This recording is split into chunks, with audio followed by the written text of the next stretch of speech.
까요? 우리는 예수 믿는 사람이니까 다른 사람들보다는 좀 더 나은 삶, 좀 더 선한 삶, 좀 더 깨끗한 삶, 좀 더 정직한 삶, 이런 삶들을 우리가 좀 살아가야 하지 않겠습니까? 실제로도 그렇습니다. 세상에 병든 사람들, 집이 없어서 고통받는 사람들, 고아들, 이런 어려운 사람들 가운데서 정말 많은 곳에서 우리 그리스도인들이 그리스도의 사랑을 나누면서 살아가는 모습들을 우리는 많이 보게 됩니다. 그런데 꼭 이런 어려운 환경의 사람들에게, 그 환경 가운데 있는 사람들에게 베푸는 사랑 말고도 우리가 평상시에 우리가 그리스도인이기 때문에 사람들로부터 많이 신뢰를 받기도 합니다. 많은 사람들이 기독교에 대해서 비판을 하고 있지만 그래도 기독교인이면, 교회의 집사님, 권사님이면 좀 더 낫지 않겠느냐 하는 생각을 또 가지게도 됩니다. 사실이 그렇기도 합니다. 예수님을 믿는 사람에게 더 좋은 점수를 주고 더 높은 윤리적, 도덕적 가치 기준을 두면서 보기도 합니다. 그런데 우리 그리스도인들이 이 세상이 만들어준 그 기준이 너무 불공평하다 말을 하기도 합니다. 들이미는 잣대가 너무 높다고 말을 합니다. 약간 우리가 좀 모순적인 생각을 가지고 있습니다. 우리의 생각하는 거예요. 예수님을 믿는다는 이유만으로 말도 제대로 못하고 거부도 할 수 없고 손해보고 희생하며 살아야 한다면 억울한 일이 아니냐고 말할 수도 있습니다. 손해보는 일, 희생하는 일이라고 생각하면 우리는 그리스도인의 바른 삶을 살아가지 못합니다. 내가 귀찮은 일이라고 생각이 든다면 그 마음에 진정성이 없어지고 억지로 하는 일이 되고 맙니다. 우리가 진정성 없는 헌신에 기쁨이 있을까요? 억지로 하게 되는 거죠. 다른 사람 눈치를 보고 하는 일들이겠죠. 그런데 다른 사람 눈치 보는 일들이 우리의 이 모습을 우리 주님은 어떻게 보고 계시는가, 이것을 우리는 생각하지 않는 것만 같습니다. 형식적인 사랑을 나누는 행위는 오히려 내 자신을 힘들게만 할 뿐입니다. 지난 주간에 오래간만에 여러분들을 많이 만났습니다. 어떤 분이 교회에 대한 생각이 전혀 들지 않는다는 그런 분들도 있었습니다. 그래서 제가 그분에게 하나님에 대한 갈급함, 갈증이 없으면 이것이 큰 문제가 되지 않겠습니까? 제가 이런 말씀을 좀 드렸습니다. 하나님 없이도 잘 살고 있지 않느냐는 말은 팬데믹 이후에 가장 경계해야 하는 말 가운데 하나입니다. 하나님 없이 잘 사는 것처럼 보이겠지요. 하나님이 없다 하는 것과 마찬가지입니다. 결코 하나님이 기뻐하시는 삶이 아니라는 말입니다. 하나님의 사람은 하나님 안에 머물러 있어야 힘을 낼 수 있습니다. 그 삶에 진정이 드러나게 되고 참 기쁨과 즐거움이 있게 됩니다. 하나님 밖에서 찾을 수 없는 참 평안함을 가지게 됩니다. 이 기쁨과 즐거움이 우리 모두가 회복될 수 있었으면 좋겠습니다. 교회 밖에 있는 분들에게만 해당되는 말이 아닙니다. 오늘 우리 함께 예배드리는 모든 성도님들이 정말 신앙생활하는 것에 참 기쁨과 즐거움, 또 주님과 함께 하는데 누리게 되는 참 평안함이 무엇인지를 깨닫고 주님이 주시는 그런 기쁨과 즐거움을 누리면서 살아가는 우리 복된 성도의 삶 되시기를 주님의 이름으로 축원합니다.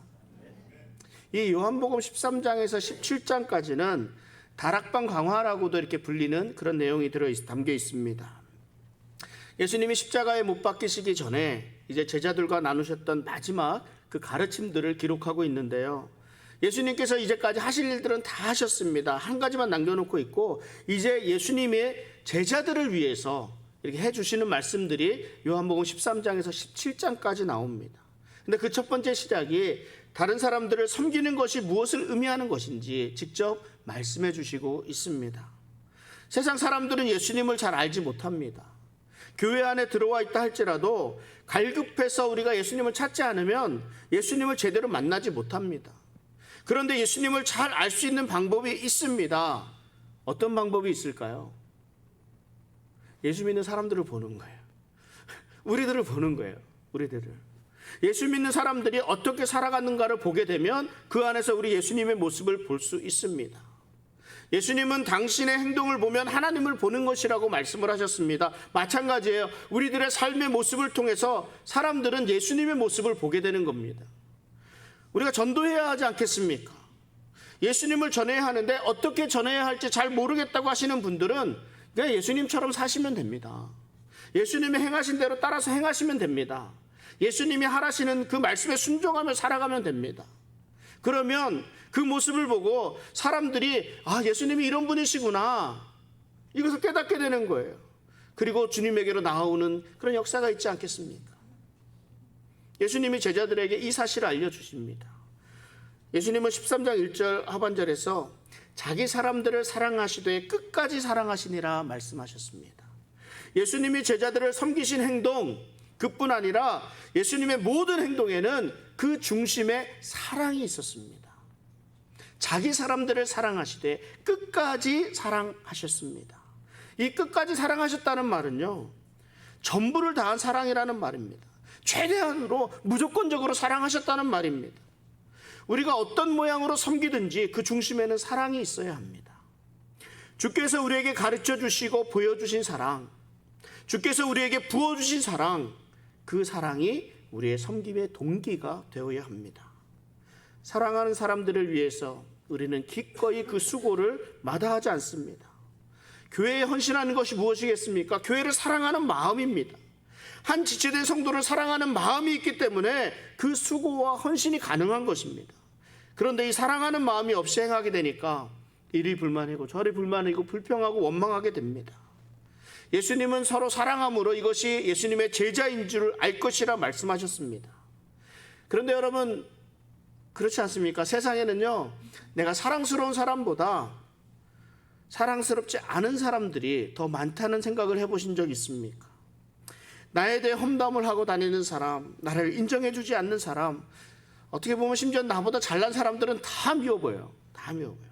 가까이 하고 싶지 않습니다. 이것이 스트레스가 됩니다. 그런데 이거 아십니까?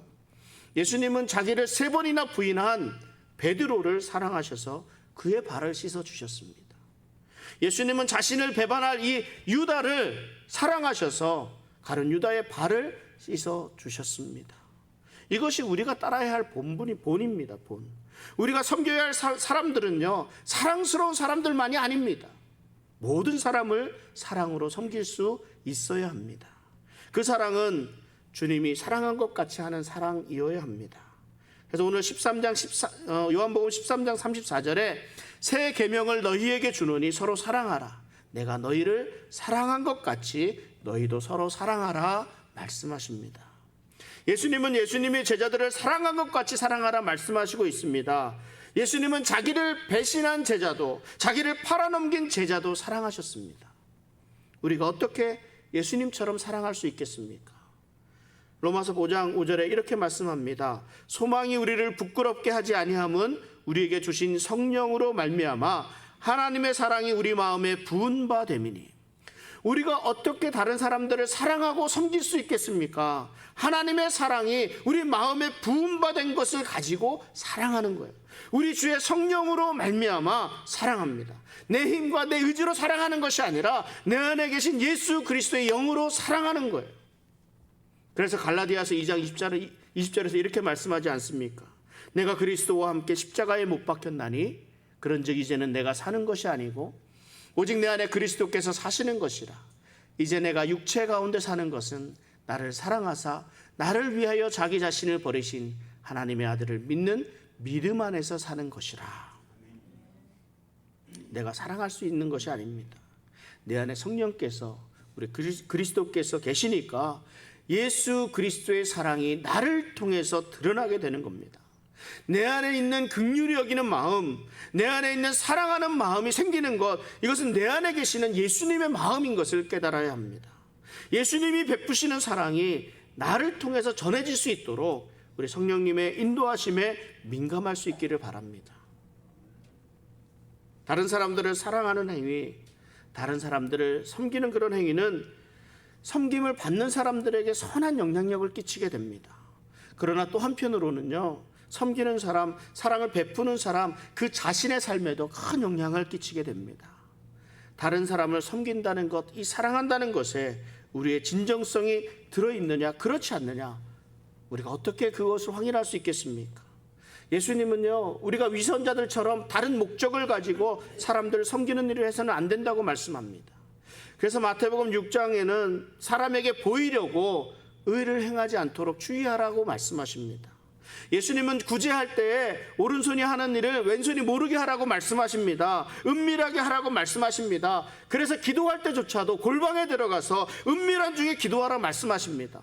그러면 은밀한 중에 보시는 아버지께서 갚으시리라 말씀해 주셨습니다. 요한복음 12장 36절 하반절에 예수께서 이 말씀을 하시고 그들을 떠나가서 숨으시니라 말씀합니다. 예수님께서 많은 사람들에게 말씀을 하시고 그 이후에 사람들을 피해서 다락방으로 숨으시는 거예요. 다락방에서 예수님께서 다락방으로 몸을 피하셨다는 말씀인데 아주 재밌지 않습니까? 다락방에 가서 무엇 하시기 위하심입니까? 오늘처럼 제자들의 발을 씻어주기 위함이었습니다. 예수님께서 제자들의 발을 씻어주기를 원하셨습니다. 이제부터 예수님은 십자가에 못 박히시기 전에 제자들에게 앞으로 있을 일들에 대한 이야기, 우리 제자들이 앞으로 어떻게 대응해야 될 것인지에 대해서 중요한 말씀을 하려고 하십니다. 그 처음 시작이 제자들의 발을 씻어주시는 것이었습니다. 섬김의 본을 보여주시는 것이었습니다. 예수님께서 정말 많은 사람, 좀 더 많은 사람들에게 효과적으로 많은 영향을 끼치는 방법을 모르셨을까요? 그렇게 보여주기 위함이라 그러면 제자들을 다 불러내갖고 많은 사람 앞에서 대야 이렇게 몇십 개 쫙 늘어놓고 다 보라고, 섬기는 모습을 좀 보여라고 이렇게 하지 않으셨겠습니까? 그런데 왜 많은 사람들에게 피해서 제자들에게만 다락방으로 숨으셨을까요? 예수님께서 구제할 때 오른손이 하는 일을 왼손이 모르게 하라고 말씀하시지 않았습니까? 보여주기를 위한 삶은 그 진정성을 찾아보기가 참 어렵습니다. 무엇이 정말 중요한 것인가를 우리는 분명히 해야 합니다. 예수님께서는 제자들에게 진정한 섬김의 모습이 무엇인지를 보여주기를 원하셨습니다. 조용한 다락방에서 제자들에게만 아주 중요한 말씀을 해주기를 원하셨습니다. 그때 예수님은 자신의 당하실 일과 예수님이 하늘로 올라가신 이후의 일을 제자들에게 맡기고자 했습니다. 그래서 예수님은 제자들에게 진정으로 이렇게 제자들을 대하고 있는 겁니다. 우리 많은 성도님들이 교회를 사랑하는 마음, 우리 지체를 섬기는 마음으로 수고하고 헌신합니다. 물론 내가 직분을 맡았기 때문에 어쩔 수 없이 하는 경우도 있습니다. 다른 사람들 보기에 체면이 있기 때문에 하는 경우도 있습니다. 그러나 보이기 위해 하는 수고는 그 열매가 없습니다. 내가 사랑하는 사람이 먹는 음식이니까 더 좋은 거, 더 맛있게 준비하는 것 아니겠습니까? 내가 사랑하는 성도님들이 사용하는 화장실이니까 더 깨끗하게 청소해야죠. 그래 유지하려고 합니다. 내가 좋아하는 우리 어린 아이들이 뛰어노는 곳이니까 우리 놀이터를 좀 더 깨끗하게 청소합니다. 내가 사랑하는 지체들을 위해서 내가 무엇을 할 수 있을까? 이런 것들을 생각하면서 봉사하게 되면요, 그 수고와 헌신 가운데 그 기쁨이라는 열매가 따라옵니다. 그렇지 않으면 짜증이 납니다. 내가 무슨 일하러 교회에 왔나? 해야 할 일 왜 이렇게 많은가? 원망하고 불평하게 됩니다. 교회 정말 할 일 정말 많잖아요. 사랑으로 섬기고 그로 인한 기쁨과 즐거움을 충분히 누리면서 살아가는 우리 복된 성도의 삶 되시기를 주님의 이름으로 축원합니다. 진정하게 봉사를 한다는 것은요, 나를 내세우는 것이 아니라 겸손히 섬긴다는 것을 의미합니다. 오늘 본문 3절에 보면 저녁 먹는 중 예수는 아버지께서 모든 것을 자기 손에 맡기신 것과 또 자기가 하나님께로부터 오셨다가 하나님께로 돌아가실 것을 아시고 말씀합니다. 그러니까 예수님께서는 예수님의 일을 하러 이 땅에 오셨습니다. 그리고 이제는 그 일을 마쳤으니까 하나님께로 돌아가실 것이라 말씀합니다. 그러니까 하나님의 일을 하러 오셨기 때문에 신적인 능력 또한 대단하셨습니다. 그런데 겸손히 몸을 굽혀서 제자들의 발을 씻어 주십니다. 이때 제자들의 모습은 어떠했는지 아십니까? 누가복음 22장 24절에 보면은 또 그들 사이에 그중 누가 크냐 하는 다툼이 난지라 이렇게 말씀하고 있습니다. 제자들은 누가 서로 더 큰가, 누가 더 높은 자리를 차지하는가, 이것을 놓고 다투고 있었다는 말입니다. 그런데 예수님은 더 낮아지실 것을 몸으로 보여주고 계십니다. 예수님의 눈에는 내려가는 것이 올라가는 것이었습니다. 우리 많은 목사님들이 처음에 힘들어하는 일들이 있습니다. 미국 목사님들도 그냥 예외는 아니었던 것 같습니다. 그냥 어느 미국 목사님이 처음 부임하는 부임지에 갔어요. 부임지에 갔더니 그 7가정이 트레일러 안에서 예배를 드리고 모임을 가지는 그런 교회였습니다. 겨울이 되니까 이게 수도관이 얼잖아요. 수도관이 얼니까 그 트레일러 밑에 수도관 파이프에 이렇게 밑에 들어가서 수도관이 얼게 되니까 얼지 말라고 테이핑을 막 이렇게 감으면서 막 이런 생각이 들더랍니다. 주님, 제가 이 일을 하기 위해서 신학교에서 4년 동안 그렇게 공부를 하고 그렇게 하나님 앞에 무릎 꿇고 이렇게 했습니까? 이 일을 위해서. 그랬더니 주님이 뭐라고 대답하셨겠습니까? 그래, 맞다. 네가 이거 테이프 감기 위해서 그렇게 있었다. 그런데 그것뿐만이 아니라 다른 일도 또 더 많은 일들이 주어졌다는 겁니다. 내가 수고하고 봉사하는 일이 짜증이 나고 그 기쁨이 사라지게 되면요, 그 자리에서 우리는 예수님을 바라봐야 합니다. 예수님이 제자들을 겸손하게 섬기실 수 있었던 것은 무엇 때문이라고 하십니까? 제자들을 사랑하셨기 때문입니다. 목사가 수도관에 테이핑을 하는 것도 교회와 성도들을 사랑하기 때문에 그렇습니다. 그리스도의 사랑을 회복해야 합니다. 사랑하는 마음을 가지고 있으면 그냥 먹지 않아도 먹는 것만, 사랑하는 사람들이 먹는 것만 봐도 배부르다고 하지 않습니까? 우리 그리스도의 사랑으로 겸손히 섬기는 성도의 삶 되시기를 주님의 이름으로 축원합니다. 예수님은 겸손히 섬긴다는 것이 무엇인지 제자들에게 몸소 보여주셨는데 제자들의 발을 씻어주셨습니다. 오늘 본문 4절 5절에 또 이렇게 말씀합니다. 저녁 잡수시던 자리에서 일어나 겉옷을 벗고 수건을 가져다가 허리에 두르고 이에 대야에 물을 떠서 제자들의 발을 씻으시고 그 두르신 수건으로 닦기를 시작하여. 저녁 만찬에 초대받은 손님들은요, 낮은 테이블을 중심으로 바닥에 이렇게 비스듬히 이렇게 눕거나 비스듬히 앉아서 또 이 음식들을 이렇게 바닥에 이렇게 펼쳐 놓는 것, 그것이 당시 팔레스틴 지역에서 식사 저녁 만찬을 하는 그런 모습들이었습니다. 그러니까 오늘날 우리가 밥을 먹을 때 식탁에 앉은 것처럼 발이 식탁 밑으로 감춰지는 것이 아니라 사람들 이렇게 얼굴 가까이 막 이렇게 있게 되는 거예요. 그런데 팔레스틴 지역의 날씨가 어떻습니까? 건조하고 먼지가 많이 불고 하잖아요. 그래서 이들이 샌들을 신고 다니거든요. 샌들을 신고 다니니까 의 발이 온통 먼지투성이란 말입니다. 얼마나 지저분한지 몰라요. 그래서 손님을 초청하면 그 집안에서 가장 낮은 종의 위치에 있던 가장 낮은 신분에 있던 종이 와서 대에 물을 뜨고 와서 초대한 손님들 발을 다 닦아주는 것이 그 당시 씻어주곤 하는 것이 그 당시 일이었습니다. 그런데 예수님이 물이 담긴 대야와 수건을 들고 제자들의 발을 씻어주셨습니다. 가장 낮은 종이 해야 되는 그 일을 예수님이 하신 거예요. 제가 잠깐 말씀드렸듯이 이 제자들은 그때 무슨 생각하고 있었습니까? 야망에 부풀어 있었거든요. 봐라, 예수님을 따르는 이 많은 사람들이 있지 않느냐? 예수님께서 왕이 되시면 누가 그 옆에 있겠느냐? 누가 오른쪽에, 누가 왼쪽에서 어떤 자리를 누리며 어떤 영광, 부귀와 영광을 차지하겠느냐? 이런 생각들만이 가득했습니다. 그렇기 때문에 제자들은 예수님의 발을 씻어드릴 그런 생각조차 하지 않았을 것입니다. 왜요? 그 집에 종이 나와서 할 거니까. 종이 나와서 씻을 거니까. 아니면 아마도 나는 절대 그 일을 하지 않으리라 생각했을 수도 있습니다. 내가 예수님의 오른쪽에 있을 사람인데, 내가 예수님의 왼쪽에 있을 사람인데, 이런 일에 대해서는 전혀 생각을 하지 않았을 것입니다. 그런데 예수님께서 제자들에게 너희들이 잘못 생각하고 있다, 이렇게 말씀하셨습니까? 그렇지 않습니다. 그냥 침묵하시고 다만 제자들의 발을 천천히 친히 씻어 주셨습니다. 이러니까 제자들이 당황하지 않았겠습니까? 어떻게 해요? 그래서 씻지 않겠다고 거부도 해보았습니다. 그러나 예수님은 너희들이 나중에 이해하게 될 것이라고, 발을 씻지 않으면 예수님과 상관이 없게 될 것이라고 말씀하십니다. 예수님은 너희 중에 누구든지 크고자 하는 자는 너희를 섬기는 자가 되고, 너희 중에 누구든지 으뜸이 되고자 하는 자는 모든 사람의 종이 되어야 하리라 말씀하셨습니다.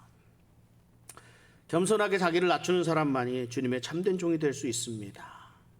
그리고 예수님이 제자들의 발을 씻어주는 것을 마치신 후에 제자들에게 이렇게 묻습니다. 오늘 13장 12절에 이렇게 묻습니다.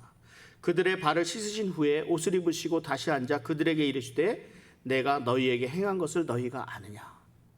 내가 너희에게 행한 것을 너희가 아느냐?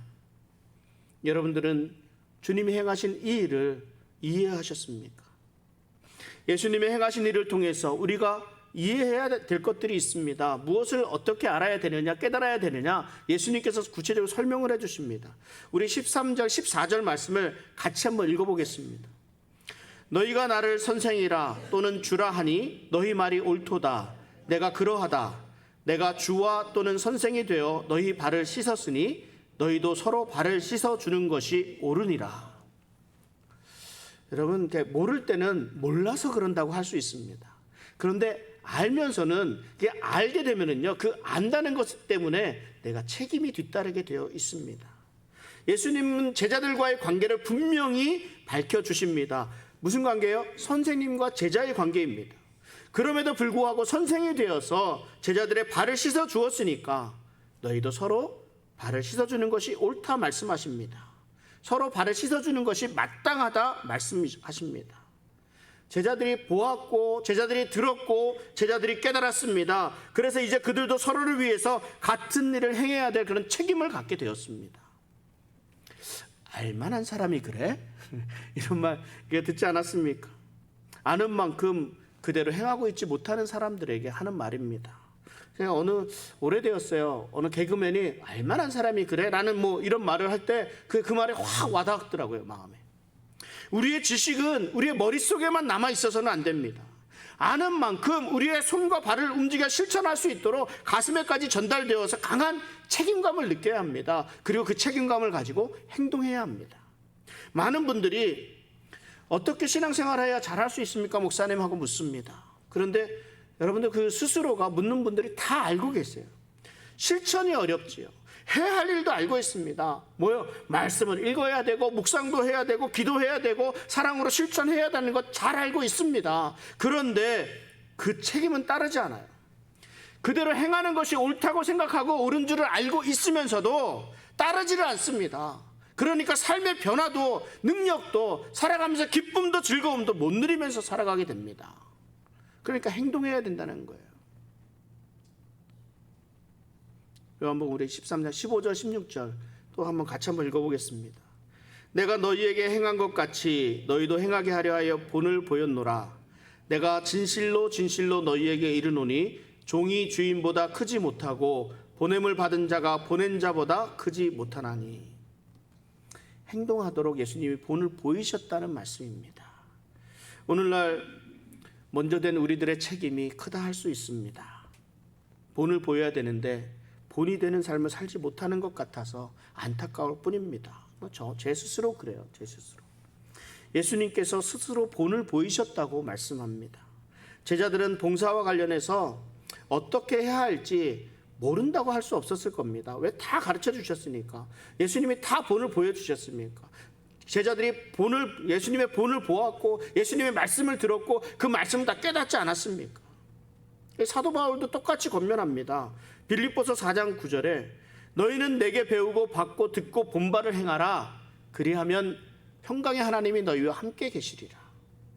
디모데전서 4장 12절에는 누구든지 내 연소함을 업신여기지 못하게 하고 오직 말과 행실과 사랑과 믿음과 정절에 있어서 믿는 자에게 본이 되어라 말씀합니다. 우리 주님의 본을 그대로 따르는 성도의 삶 되시기를 바랍니다. 그리고 또한 다른 사람들의 본이 될 수 있도록 겸손한 모습으로 섬기는 성도의 삶 되시기를 바랍니다.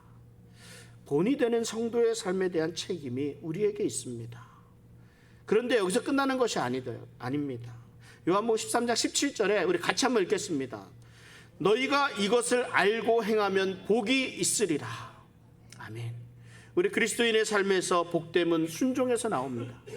예수님은 이 말씀을 묵상하면, 이 말씀을 가르치면, 이 말씀을 말하게 되면 복이 있다 이렇게 말씀하지 않으셨어요. 어떻게 할 때 복이 있다라고 말씀하셨습니까? 너희가 이것을 알고 행하면 복이 있으리라 말씀하시는 겁니다. 삶의 진정성은요, 예수님의 본, 예수님의 명령을 따르는 데 순종하는 데서 옵니다. 그리스도인은 예수님을 따르는 사람들을 가리키는 말이 그리스도인 아니겠습니까? 예수님을 따른다는 사람들이 예수님이 하셨고 우리에게 하라고 명령하신 일들을 하지 않는다면 어떻게 세상 사람들이 예수님의 진정한 모습을 우리들을 통해서 볼 수 있겠느냐 하는 말입니다. 오늘 말씀을 정리합니다. 제자들의 발을 씻어주신 예수님의 이야기는 우리의 마음을 불편하게 할 겁니다. 이 이야기 들으면 불편하죠. 불편하지 않으면 이상한 거예요. 우리는 불편해야 됩니다. 내 자신을 낮추고 다른 사람들을 섬기는 일을 좋아하는 사람은 별로 없습니다. 왜냐하면 우리의 기본적인 생각들을 좀 거스르는 거예요. 반대되는 거죠. 누구도 다 대접받고 싶습니다. 누구도 사랑받고 싶습니다. 나는 무언가를 얻고 싶습니다. 이게 당연한 거예요. 그런데 이렇게 하지 말고 거슬러서 오히려 낮아지고 받기보다는 베풀고 섬기라고 말씀하고 있습니다. 그러니까 불편하잖아요. 그런데 이것이 포인트입니다. 이것이. 믿음을 가진 우리가 다른 사람들과 구별되는 점이 이 점입니다.